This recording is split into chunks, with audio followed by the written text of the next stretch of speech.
कर्क की चतुर्थी अर्थात कार्तिक कृष्ण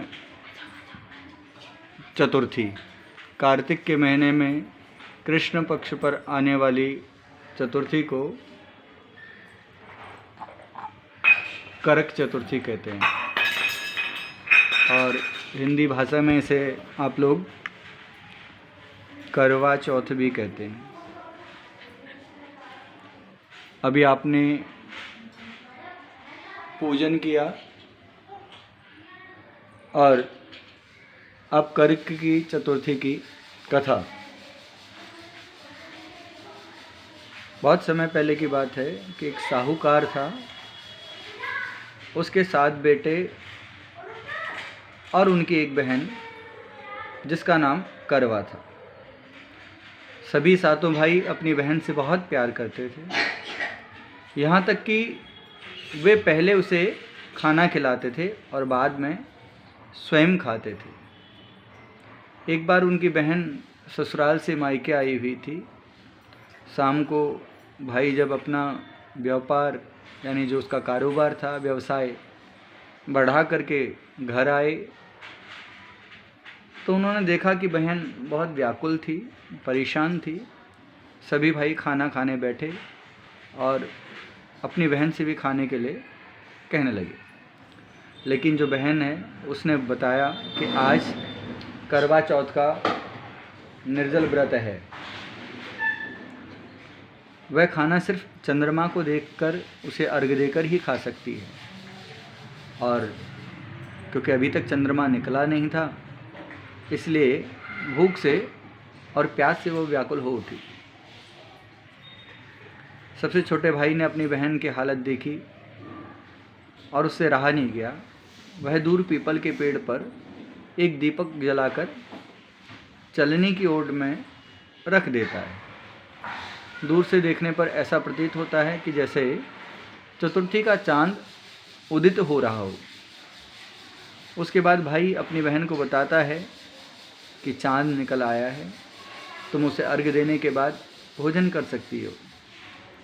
बहन खुशी के मारे सीढ़ियों पर चढ़कर चांद को देखती है और खाना खाने के लिए चंद्रमा को अर्घ्य देने के बाद बैठ जाती है। वह पहला टुकड़ा मुंह में डालती है तो उसे छींक आ जाती है।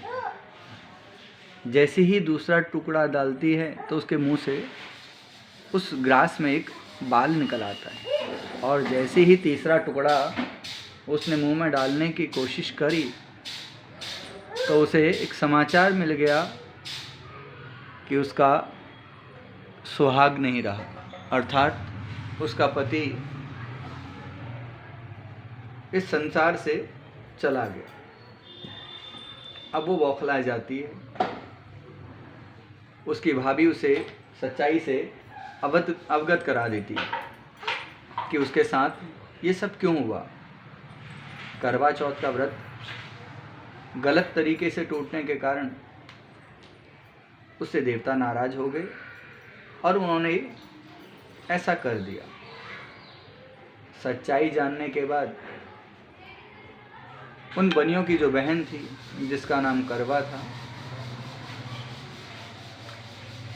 वो निश्चय करती है कि वह अपने पति का अंतिम संस्कार नहीं होने देगी और अपने सतीत्व से उसे पुनः जीवन दिलाकर रहेगी। जैसा कि आप जानते हैं, ऐसा ही भगवती सावित्री ने भी किया था। अपने पति सत्यवान को यमलोक से घर लेकर के आ गई थी। बस ऐसा ही कुछ इसने भी निश्चय कर लिया, अपने पति को पुनर्जीवन दिलाने के लिए आज इसने संकल्प कर लिया कि उसका ये अंतिम संस्कार नहीं होने देगा। वह पूरे 1 साल तक अपने पति के शव के पास बैठी रही, उसकी देखभाल करती रही ताकि उस पर कोई जीव ना लग जाए, उसे दुर्गंध ना आए तो उसे बार बार साफ करती।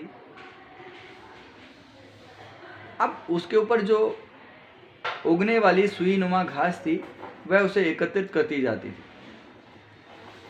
1 साल बाद फिर करवा चौथ का दिन आता है। उसकी सभी भाभियाँ करवा चौथ का व्रत रखती हैं जब भाभियाँ उससे आशीर्वाद लेने के लिए आती हैं तो वह प्रत्येक भाभी से यम सुई ले लो, पिय सुई दे दो, मुझे भी अपनी जैसी सुहागन बना दो, ऐसा आग्रह करती है। यम सुई का अर्थ कि यमराज की चुभने वाली वो सुई, और पिय सुई का अर्थ कि जो उसको पति के बिना पीड़ा है उससे मुक्ति।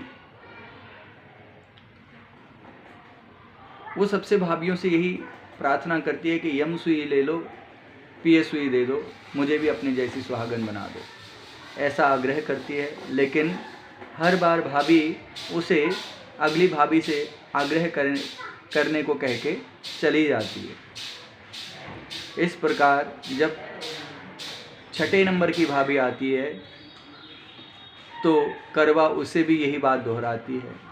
यह भाभी उससे बताती है कि चूँकि सबसे छोटे भाई की वजह से उसका व्रत टूटा था, अतः उसकी पत्नी में ही ये शक्ति है कि वह तुम्हारे पति को दोबारा जीवित कर सकती है। इसलिए जब वह आए तो तुम उसे पकड़ लेना, और जब तक तुम्हारे पति को जिंदा ना करे उसे छोड़ना नहीं।